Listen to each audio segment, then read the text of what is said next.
Hello, Isabella from Prior Tire here, and welcome back to St Audrey's. You probably will see a few videos of this room because that's the room we have, so I'm trying to shoot as many things as we can, which is about 3.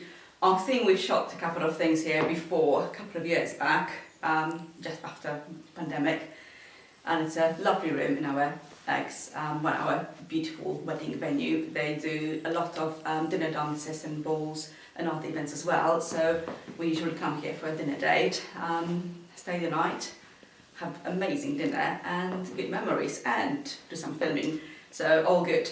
Anyway, today we are looking at a ball gown from my new book, The Victorian Dressmaker 3, talking about ball, evening, visiting, reception gowns, etc. So that is going to be out in 2026.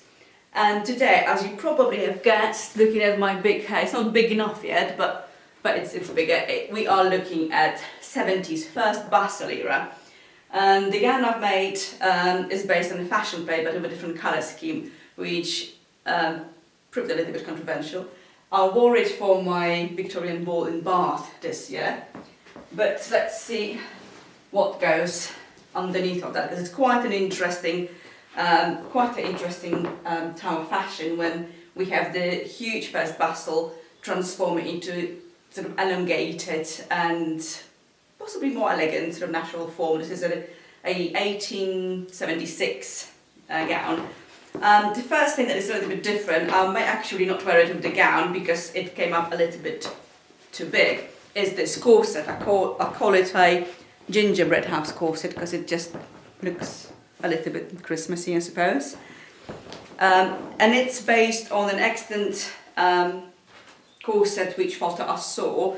Didn't have very good photos to see the shape of the bag, but the generic pattern is very, very similar to several other corsets from that era.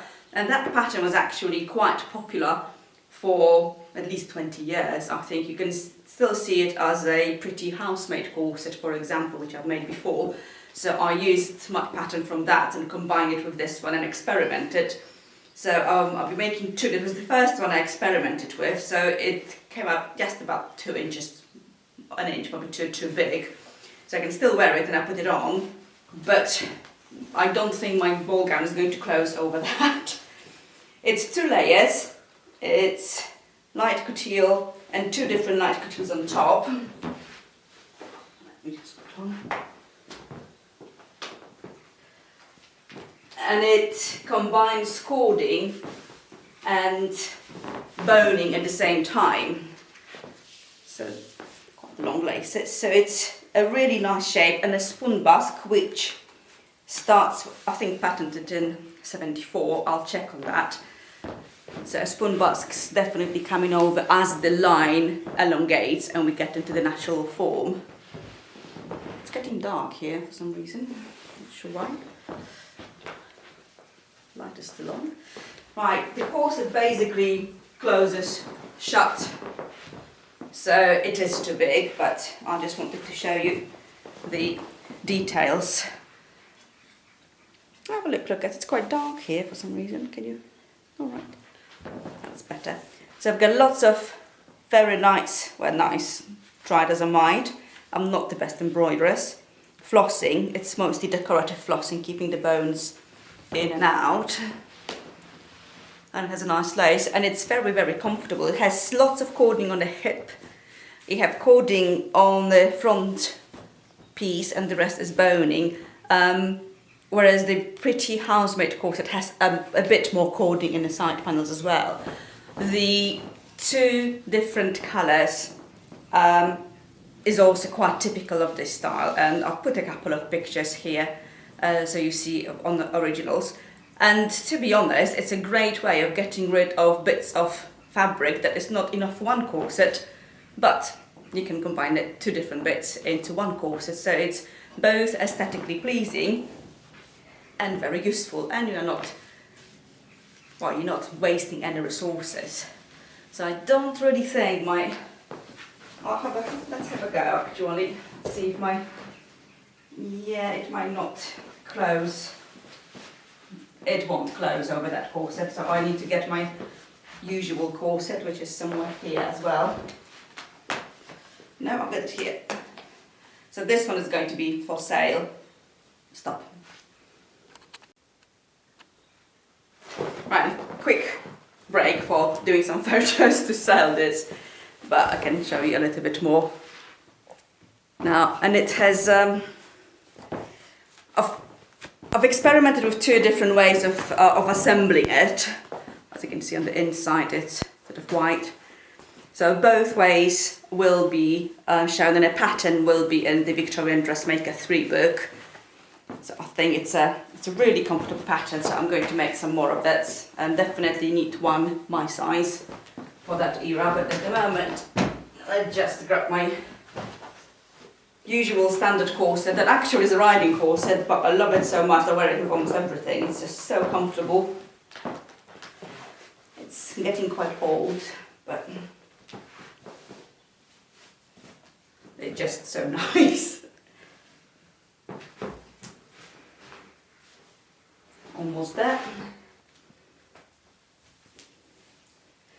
So as we're sort of going through the first Bustle era, which was a complete explosion of frills, of ruffles, of flounces, all kinds of decorative items, mostly because the growing popularity of the sewing machine.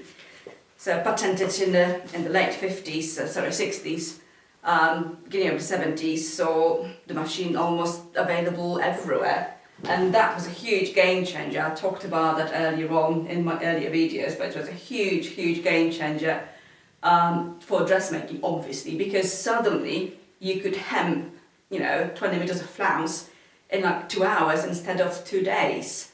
So you still use a lot of hand stitching, but all the boring stuff, like hemming, can be done by machine. Long seams may be done by machine. So that's the reason why you see such an explosion of frills, and it is frills galore everywhere. So that dress is not much of an exception. It's a little bit less puffy than the beginning of the era, but it's still quite a lot of it. Right, I'm going to have some drink first. It's okay, I can get it out. We have our corset on. And the first important bit is a bustle cage. Now this bustle cage is shaped so that the train flows around, so it supports the train off the ground. So that you have loads of different bustle styles in the 70s as they sort of change, move around and then grow again in the 80s. But this one additionally has tarlatan flounce and decorative flounce that will again keep your train off the ground, and you can, once that gets tattered and dirty, you can just throw it away and make a new one and add it on. Very often that part, the little flounce, would be just buttoned up, so you can change it and wash it regularly. And as you can see, you can still get quite a big bustle, maybe a little bit, not as big as the beginning of 70s, but still considerable ones. And you can order these made to measure in my shop, by the way. So it's quite funky. A petticoat on top. Because you have the bustle, you don't need to have a lot of petticoats. Obviously you dress for the season, the climate and the weather you have. And that's one of the things we're doing. I think that's my correct petticoat for that period. 2 would be enough, 3 would be enough. 1 is okay if you plan a lot of dancing, which I do. Is it correct? It's not correct, sorry, it's wrong side. Quick reshuffle. Yes, in case you're wondering, my mate is still AWOL. Shorter in front, longer in the back. So a lot of dancing is going to be happening. Also, a little trick.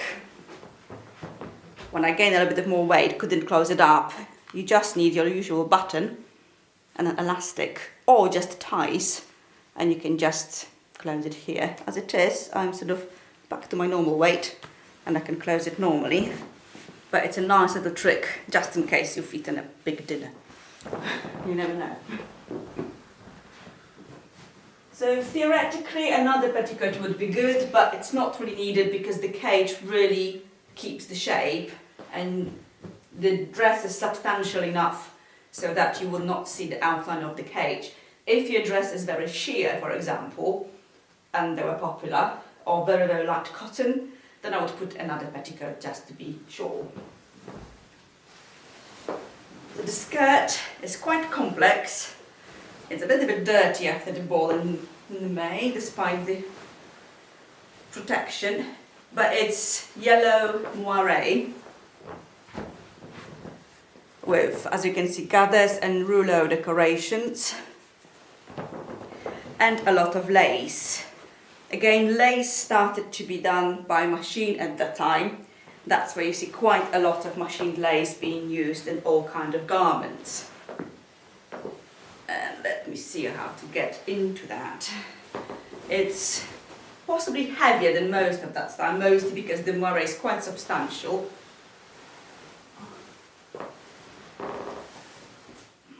So that should be it. And that should sort of go somewhere at the back. So you've got quite a lot of decorative elements going on it. I'm not entirely sure I'm very happy with those roses. They were on the fashion plate, so I replicated them. But I'm not sure that's exactly what I was after.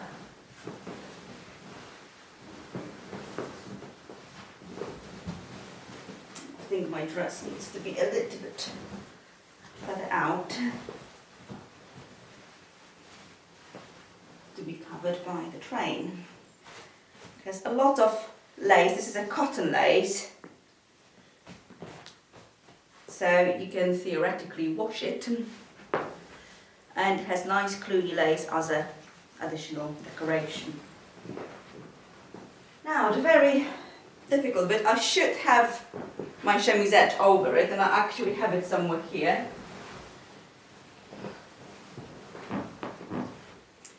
But I will be, or maybe I should put it on. Let's put it on, hold on. I will be dancing a lot. That might be a little bit too hot, but at the same time it might protect me a little bit more from sweat stains. This is an original one, and it has tiniest hoops for the buttons. But at least it's just enough for me to close it. It has also an elastic, which is a new stuff at that point. It starts being used in shoes in the sort of 50s, 40s. But for the clothing, elastic is being used in the 70s more and more often, as you can see on the next gown. Not sure if I have patience for all the little buttons, but this will do. And something that you definitely need some help with, which is your bodice. So this is just standard ball bodice closing at the back with lacing. Again, lacing started being back after quite a lot of time when you had hooks and eyelets or hooks and bars, mostly because it was very easy to regulate the sizing.